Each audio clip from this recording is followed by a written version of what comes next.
Welcome to the TA Disruptors podcast. I'm Robert Newry, co-founder and chief explorer at Arctic Shores, the task-based psychometric company that helps organisations uncover potential and see more in people. And this is our fourth series in the podcast, and we're talking about the impact of AI, how that is forcing teams to deal with a huge amount of change, and in many different aspects of recruitment as well. And in today's episode, we're going to be talking about the impact of AI and technology on neurodiversity in recruitment. And I'm very excited to be welcoming somebody who I've known and respected for several years now, since I first heard him talk, Theo Smith. And Theo is somebody who is really passionate and has a lot to be able to share around neurodiversity, and we'll come in a second to why that is something that is so important to your life. But I love a little bit about your background too, that you've shared before on other podcasts and LinkedIn, that you left school with a few qualifications and dropping out of college before then achieving a university degree as a mature student, which I think is a wonderful example of how you can come back to these things later on, even if the system has conspired against you before then. You are the founder of a tech company, NeuroMind, and a consultancy company, Neurodiversity at Work, a company that helps clients create inclusive and thriving neuro-inclusive work environments. With 15 plus years of experience in recruitment, talent and diversity, you are passionate about driving innovation, performance and productivity through neurodiversity. You're also a LinkedIn top voice and a fellow podcast host, and your podcast is called Neurodiversity with Theo Smith. Welcome to the TA Disruptors podcast, Theo. Oh, it's amazing to be here. My setup for my podcast is nowhere near this, so this is a real joy to see how the pros do it. Brilliant. Well, thank you for coming along, Theo. And let's get into the topic of neurodiversity in recruitment, and we'll come to the impact of AI on that. But I'd like to start off with just your perspective on where are we in the state of play today in terms of neuro-inclusion within recruitment. Is it something that organisations properly understand? Is it something that organisations are getting better at? Where do you think we are at the moment? Well, I think especially in the UK, the awareness has increased exponentially, and we can look at the data to provide us with those insights. Google Trends is an example. If you look at the trend of neurodiversity as a search word, it's absolutely gone through the roof over the last 6 years. UK being one of the most prominent areas where people are searching that word and associated terms like autism, what is neurodiversity, etc. Yeah. TikTok has increased, doubled by billions and billions of views each year in terms of viewings of content. So we know the topic is of big interest. Yes. And therefore, how can we expect it not then to impact the workplace, recruitment, assessment, for example? I think where we're at today, when I wrote the book some 4 or 5 years ago, that went on to win Business Book of the Year award, it went on to win that award because it was a topic that had such little visibility within organisations at that time. And therefore, it made an impact. So people have been talking about it for some time, but actually there was a gap between I'm learning about it and actually I'm doing something about it. Even worse than that, it was entrenched in very limited singularity ideas or single ideas of what neurodiversity is. So it was like autism, 15, 20 years of people thinking that neurodiversity is autism, and that's as far as we go. And that is one of the biggest challenges, isn't it? That when people think about neurodiversity, they just put it into one bucket. And Absolutely. They've got this sort of single idea that it is all aspects of neurodiversity can be grouped into a single entity when we know that and as you learn about it is crazy, because there's a great breadth to it, and there's a great breadth even to different elements like autism. Yeah, and so there's the problem in the recruitment process. If we've got people who gain interest in the topic, we get organisations that invest in it.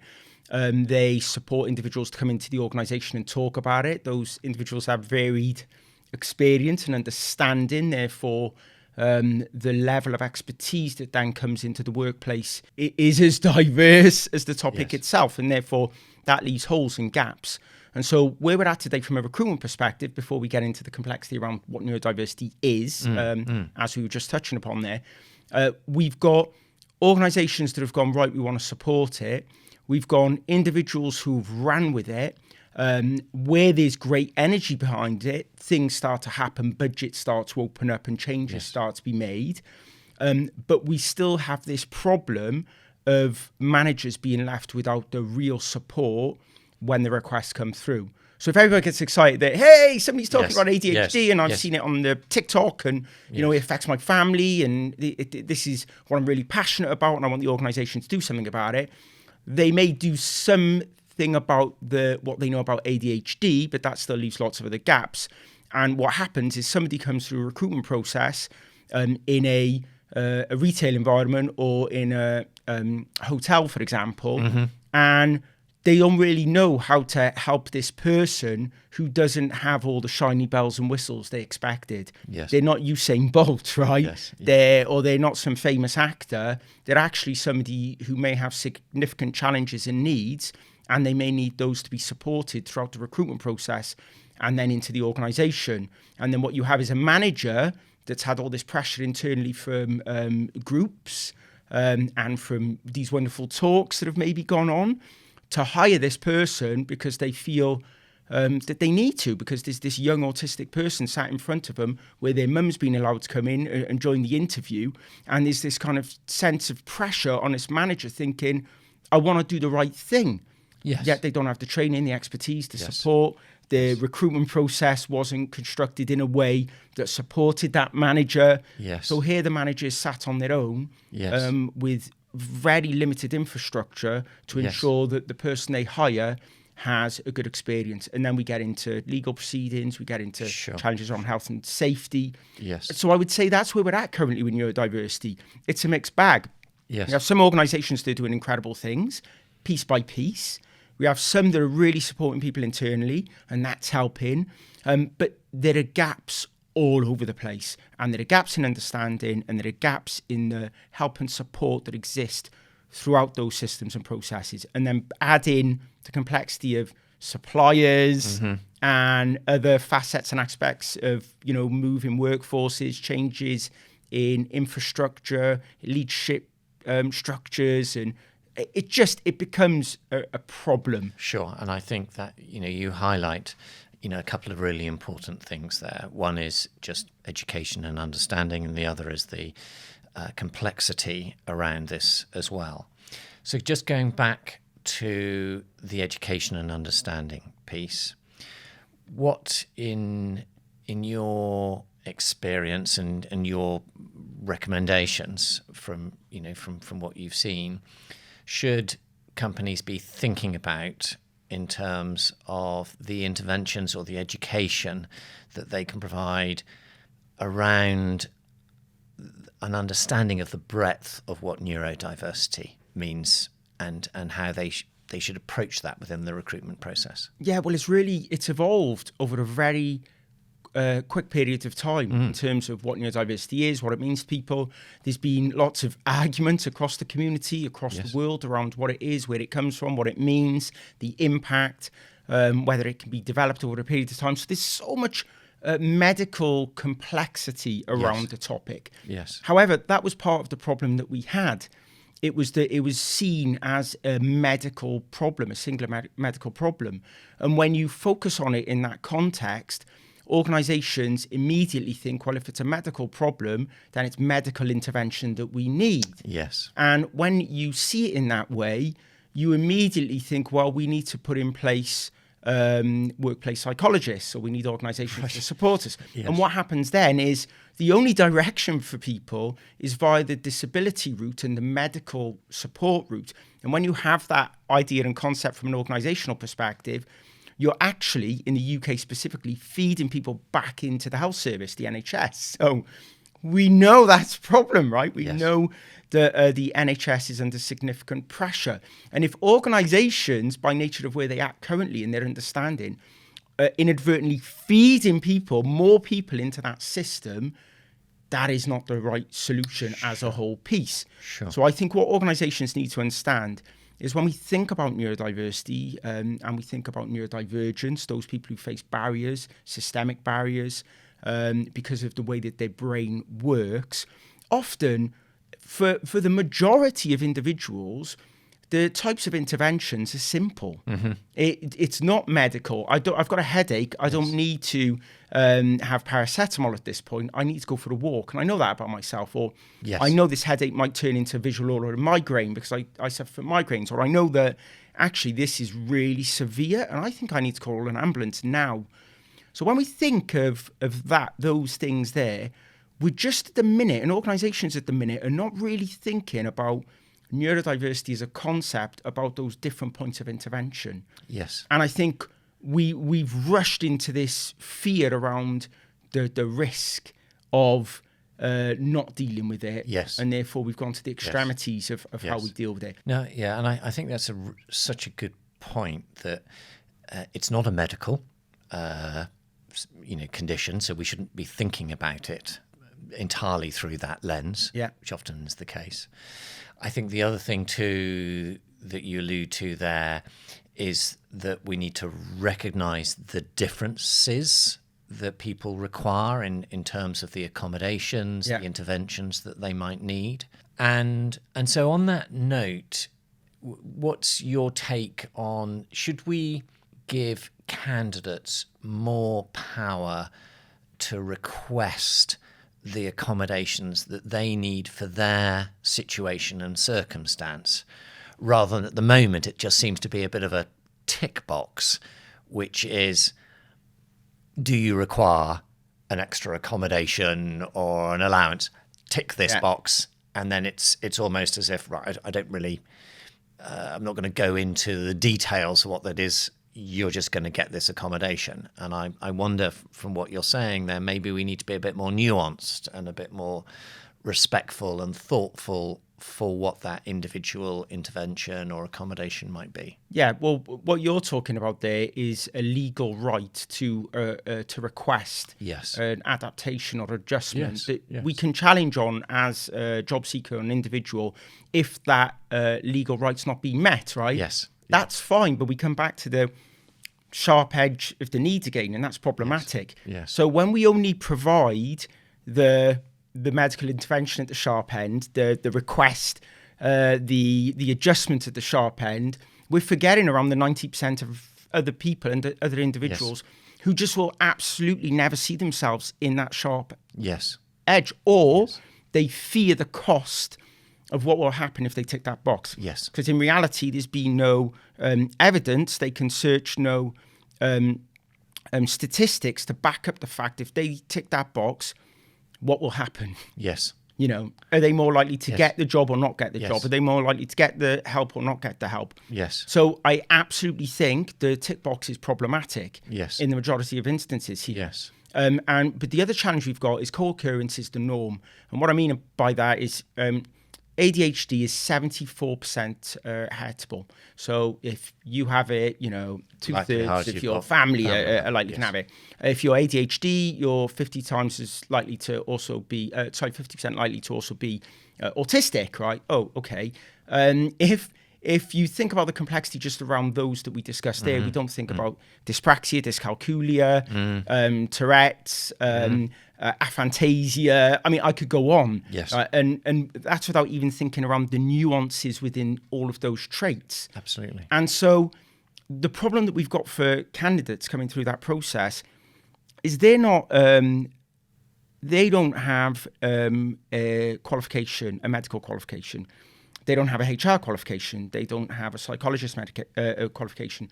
So the problem is, how are they supposed to be able to communicate when they don't have all of the facts around what their needs are? Yeah. And especially if we think about people further down the road, and that's people who maybe didn't benefit from as much help and support that might exist within the education system today, especially early on in the education system. Universities have been much further forwards, I think. Still not always wonderful, but... a lot better than yeah, absolutely. I was diagnosed when I walked into a red brick university within weeks. Right. So, as dyslexic. And, it had never been discussed prior to that. So, I think it's too much to put it on a job seeker and an applicant who's already faced lifelong barriers through stuff that they didn't understand. Yes. So we need to do more, and we need to help individuals better understand what some of those barriers are, why they may be affected by those barriers, and what the options are to overcome those barriers without even ever having to ask you.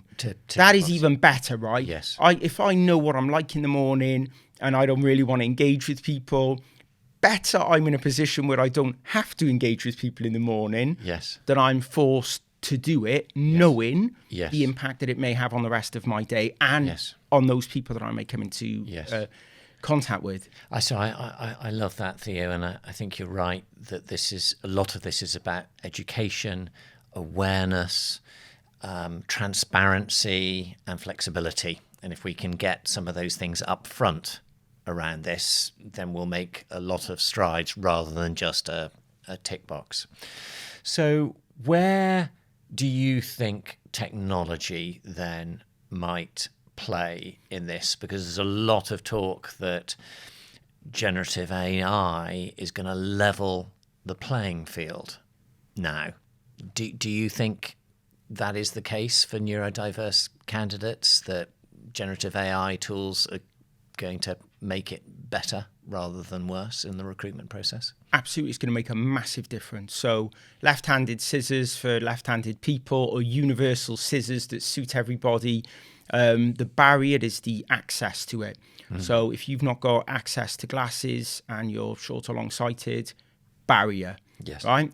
So what we've got here is a solution that is absolutely game-changing for individuals who've been facing barriers with no mechanism or opportunity to take down those barriers. Now, potentially, when I talk about putting the power in the job seeker's hands in the instance of recruitment, we have the opportunity to do that. The only tricky situation is that even though LLMs and generative AI and what have you can be incredibly powerful, without the support, without the mechanisms to know the correct prompts, you can inadvertently find yourself either in a circle, going around in a circle constantly. Why am I stuck in this circle? So it's helped you out of the bed or the ditch or whatever it may be, but then you're stuck in this cycle, in this circle, and not being able to move on from there, which I find it can sometimes become problematic. And just accessing the quality of technology, and technology that's been developed specifically for the need in mind. Yes. So, you get long-sighted glasses when you needed short-sighted. Do you know what I mean? And you're not aware. You're just stuck with this thing that is just not doing what everybody else says it should do. Yes. So they will make a massive impact. They will help individuals not have to mask as much, because they can potentially overlay some of those situations. They will ensure that individuals can be more productive. They can do things that they couldn't before. And a lot of these things are basic. But if we can't get the basic things, and I talk about getting out of bed in the morning, if I can't get out of bed in the morning, which other people may just find easy, and my struggle is the overwhelm of knowing what clothes to put on, which one of my child struggles with significantly. I never thought I'd be a massive advocate for school clothing. But in that instance, a huge barrier is clothing, tags. So if we're thinking about the clothing as the brain, the clothing impacting the brain by the nature of the texture, the smell, the overwhelm of I don't know what to pick, I don't know what people will think of me. Yes. You can't get out the door. Yes. Now, if LLMs can help you get out the door in business, in life, in work, in recruitment, and oh my goodness gracious me, they are big game changers. Yes. But who's going to be responsible for it? Yes. And no, I like that. I really like that analogy too, because there is this massive assumption, and I agree with you. I think that LLMs can level the playing field, but there's a huge assumption that you can get to the playing field in the first place. Yeah. And I just came across today from a mid-sized technology company that, as part of its guidance on its career site for AI usage by candidates, they actually gave some prompts and saying, here's some good prompts that you can use that will be helpful as part preparing for the job application and job interview, which I thought was great. And I think that, comes to your point about this.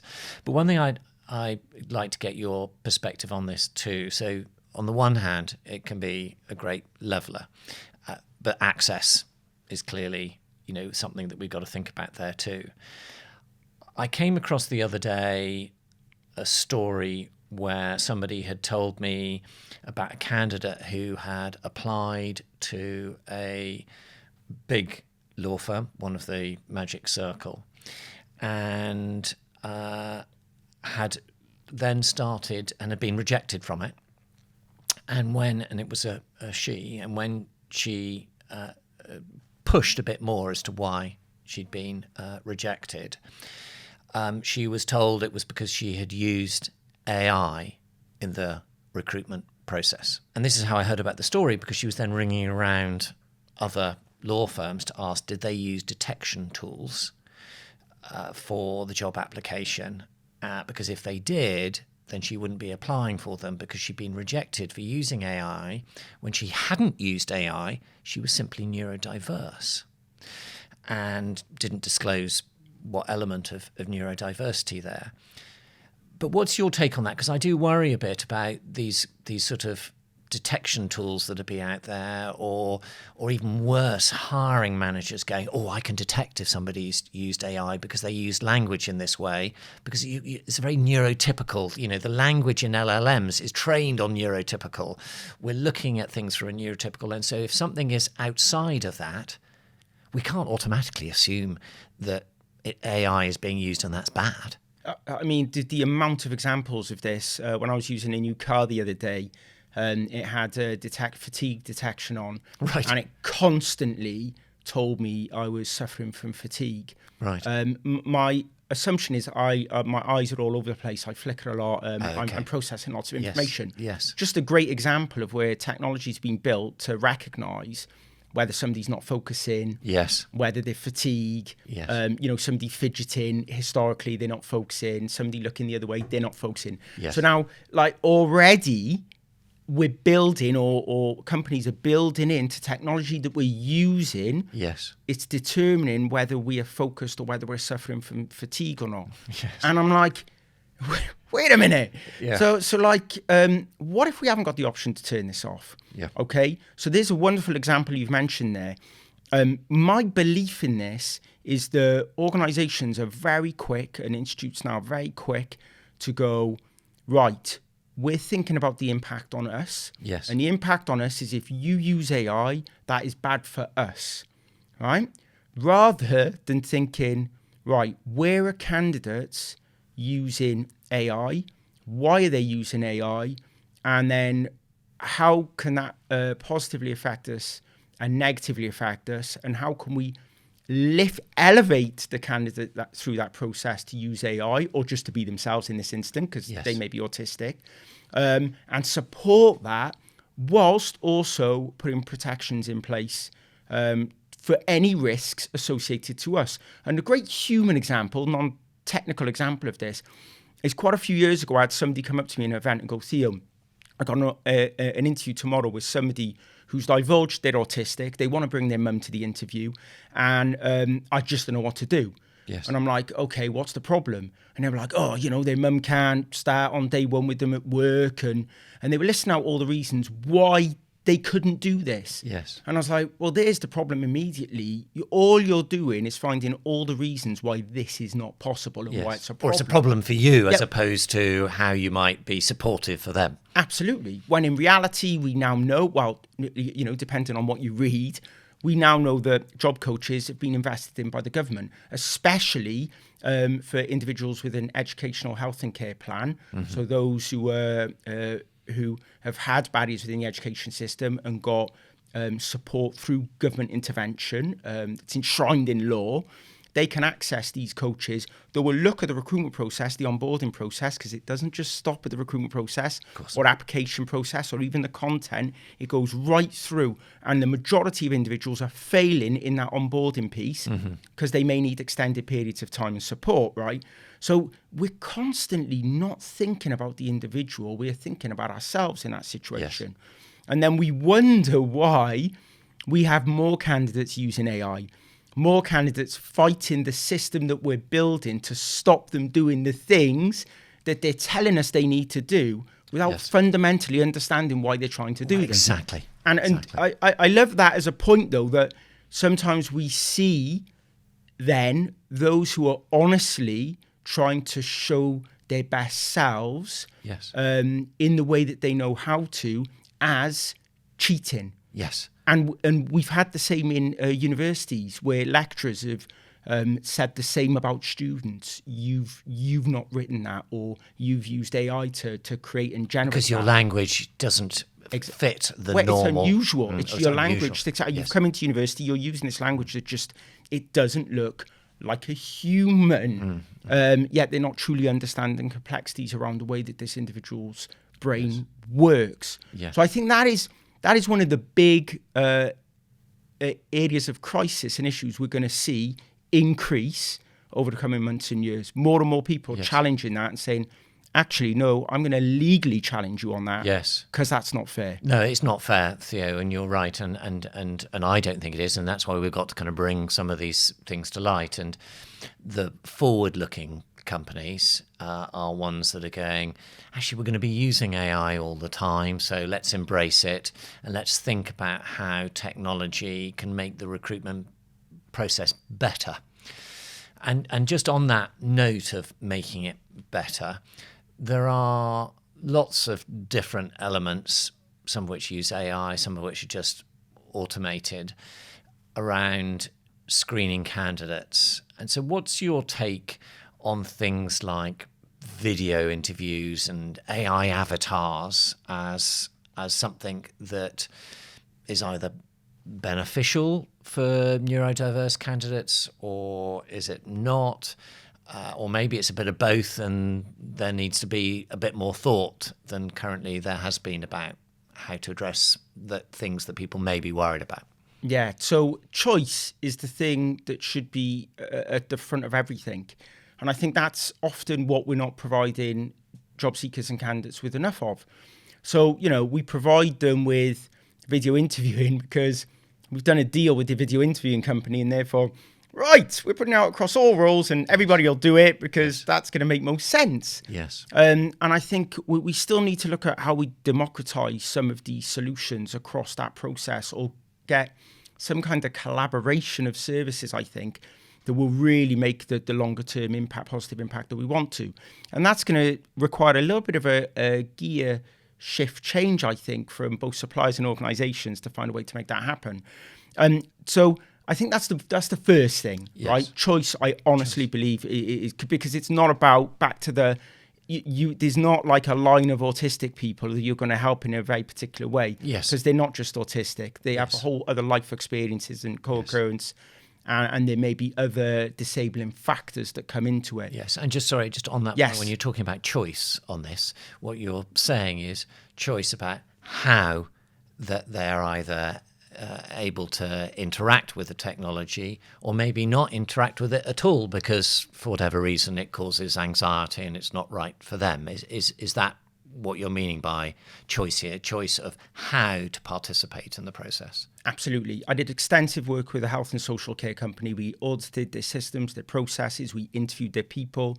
We did surveys. We came out with loads of data and insights around the organisation, the structure. We surprised them because they had 40% of their individuals came out saying they were responsible for somebody who's impacted by neurodivergence. Now, that's not putting a single label. That is somebody who has barriers because of their neurological makeup, and the employee had some responsibility for them, like a child, for example.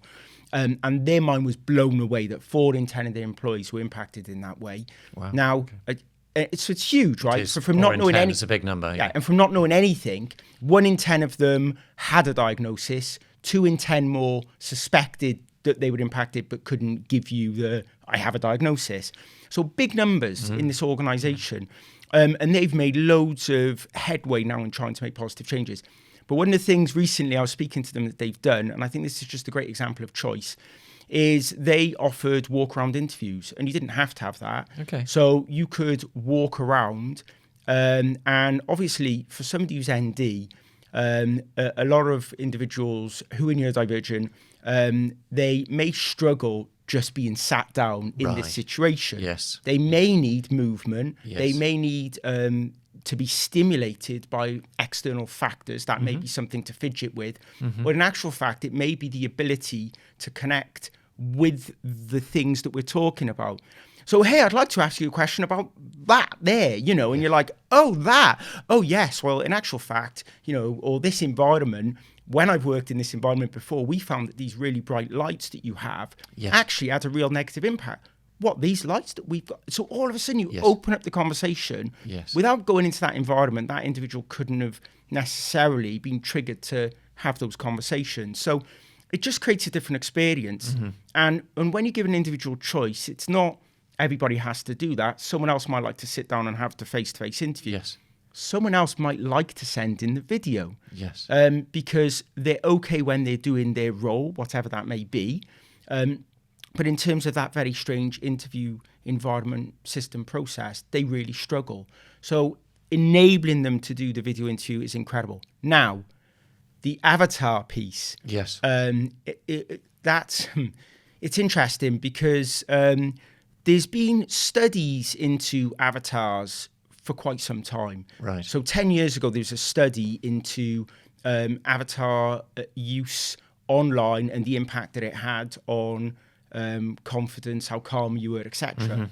This US study found that people generally online who chose their own avatar were generally much calmer, much more confident. Yes. And therefore... Oh, well, that's interesting because you've actually got... I hadn't thought about that. You've got 2 lots of avatars here. You could have an avatar representing you. Yes. As opposed to, at the moment, what I'm seeing most of is an avatar representing the company. Ah, okay. So now you're interacting with technology that you know to be technology that doesn't provide any of the chemistry, the normal feedback that most of us react to and have a chemistry about. And so so I was on. I think that's an interesting point about choice. I'm not sure we're quite there yet for that. But what's your take on the company using an avatar to interview somebody? Let me challenge that, because that's interesting. We come back to the same thing. It's organizations thinking about themselves, right? Yes. And they may say we're putting avatars in place because it's better for the candidate, or it's options, or it's neuro-inclusive, blah, blah, blah. When in actual fact, it means they don't have to use another human to sit That's in. right. They can capture the data, the insights. Yes. It is much more effective for them as an organization to do that. There's some risks associated with that. That the avatar doesn't recognize the nuance of what's happening in a situation. The avatar, it has inbuilt bias in terms of assumptions around the fatigue of the car, as I mentioned. So if we build something with only ourselves in mind, we risk real significant bias that can massively impact on those people we really need to help at the sharp end. Yes. So my challenge is, yes, maybe those avatars can help individuals, possibly. But if the primary focus of that organization is not to do that, then I suspect we're going to hit some sticky situations pretty rapidly. Good thought on that. And I think it comes back to your point about why we're doing this, whose benefit. And you're quite right in saying that there has to be a balance between both what the organisation needs in terms of efficiency, but also what the individual needs in terms of respect for their choice, their situation in all of this. So my final question for you around this too is how, because I know you've been giving this some thought, and I think it's an important story to bring to light, is how can technology be brought to play to help people who are neurodiverse better prepare for the application process? So we've got a bit in the process itself, but actually a lot of the activity and work happens pre-application.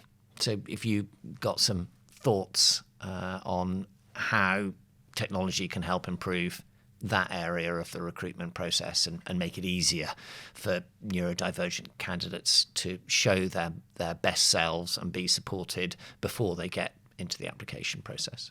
Absolutely. It's getting harder. It's not getting easier. I'm hearing stories of young people getting together on a Friday each week to apply to jobs in teams together with their friends. Right. On the radio recently, because they are really struggling to motivate themselves to apply to the hundreds of jobs. Yes. These are graduates with Yes. very specialised, academic qualifications that should be getting into it and they can't. Yes. And it's that constant rejection. And so after a while, you just go, gosh, how do I motivate myself to keep going on this? Absolutely. And then you pick whatever job you can get, and you may get into a cycle of being in a space or place that is not productive for you, ultimately falling off the wagon and may never get back into employment. And so the thing that I feared about that is those individuals are not getting support. And what one of these individuals said is, we applied for hundreds of jobs, and then somebody said, did you know that AI is making a decision in some of these organizations at the top end of the funnel? And they're like, what? And the structure of your CV and the content in there and stuff may not be optimized in a way that technology can extract that right information. So as a example, it might be that they required Spanish as a language, and you've put it in a little box that is not accessible as part of the analysis of the technology. So the Spanish gets lost, so you don't get the job. Yes. Right? Such a simple thing, but you did not get that job because they did not see that you spoke Spanish. And so think about that is, I mean, it's such a barrier to most candidates. Now think about individuals who are already struggling to understand the complexities around the language of what employers are saying. Yes. And I was invited... Yes, when they look at a job description or a job advert. Exactly. So this is right at the beginning. This is the basics. And you'd think we've got it right. I've analysed hundreds of job adverts now, and we're still doing a really bad job of it, and which is surprising in the advent of AI. And we're getting it wrong because we're still using language that is really complex. So when we talk about complex language in the medical world, the UK has a kind of an average reading age of something between like 8 and 11. I'm not an expert in this, but it's approximately around that space or place.